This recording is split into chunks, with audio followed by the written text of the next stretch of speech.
আজকের ভিডিওটা একটু স্পেশাল ভিডিও। আমি এই পোস্টটা করেছিলাম আমার এফবি পেজে, এই ট্যাঙ্কটার একটা পোস্ট করেছিলাম। তো ওখানে অনেকেরই এনকোয়ারি ছিল যে এটা কিভাবে বানালে।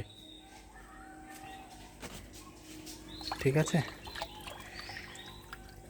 তো তোমরা দেখতে পাচ্ছ এখানে আমি মালাই পিকক্স অ্যান্ড হ্যাপস আর সাথে কিছু এম্বুনাও আছে। এটা আমার একটা গ্রো আউট ট্যাঙ্ক, মোটামুটি 400 থেকে 500 লিটার ক্যাপাসিটি। কারণ এটার উচ্চতা হচ্ছে 2 ফুটের মতো, আর আড়ে হচ্ছে প্রায় 3 ফুট, আর লম্বায় হচ্ছে 4 ফুট, 4.5 ফুট। তো এই মোটামুটি এর ডাইমেনশান।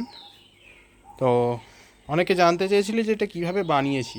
তো আর কিছুই নয়, যেমনভাবে নর্মাল আমরা ইট গাঁথি, মিস্ত্রিরা যেরকমভাবে ইট গাঁথে সেইভাবেই এটা একদম সাধারণভাবে ইট গাঁথা, 3 ইঞ্চির দেয়াল তুলে। তো তারপর অনেকে ভিতরে প্লাস্টার করলেও করতে পারে, কিন্তু আমি করিনি।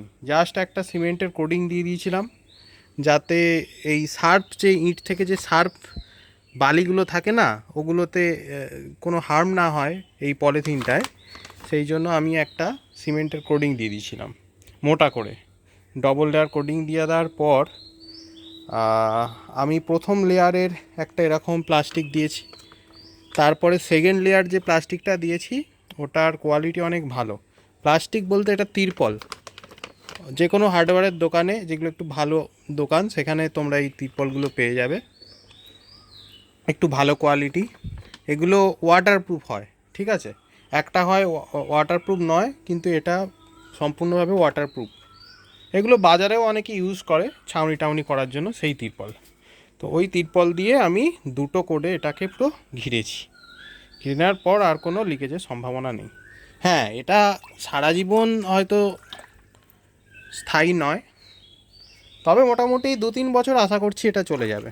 আমার প্রায় 1 বছর হয়ে গেছে, এখনও পর্যন্ত কোনো প্রবলেম হয়নি। খুব সুন্দর গ্রো আউট ট্যাঙ্ক। আমি এটা নিজে হাতেই বানিয়েছি, কিন্তু তোমরা চাইলে এটা মিস্ত্রি দিয়েও বানাতে পারো, মানে গাঁথনিটার কথা বলছি। তো এই হচ্ছে ব্যাপার। প্রায় 150-200 মতো আমার এখানে সিগলেট আছে, মালাই সিগলেট। খুবই অ্যাক্টিভ, খুবই ভালো আছে। শীতকালে একটু প্রবলেম হয় এই কারণে, যেহেতু আউটডোরের একটা টেম্পারেচার একটু বেশি হয়, সেই কারণে একটু জলটা ঠান্ডা থাকে। গরমকালে খুব সুন্দরভাবে মাছ রাখা যায়। মাছ খুব অ্যাক্টিভ আছে সব, কোনো প্রবলেম নেই। অনেক মাছ কালার নিয়েও নিয়েছে, এখানে কিছু পিকক্স আছে যেগুলো মেলগুলো কালার নিয়ে নিয়েছে, ওগুলোকে এবার আলাদা করব। মানে আমার গ্রো ডিসপ্লে ট্যাঙ্ক যেটা, সেখানে আমি এগুলোকে শিফট করব খুব তাড়াতাড়ি। আর এখানে আরও কিছু রেড জেব্রা আছে, যেগুলোকে আমি আবার ব্রিডিং ট্যাঙ্কে শিফট করব। ব্যানানা আছে, ব্যানানাগুলো সেলের জন্য। এখানে কিছু অ্যালবিনো রেড জেব্রা আছে, খুব ইউনিক এটা। এই যে,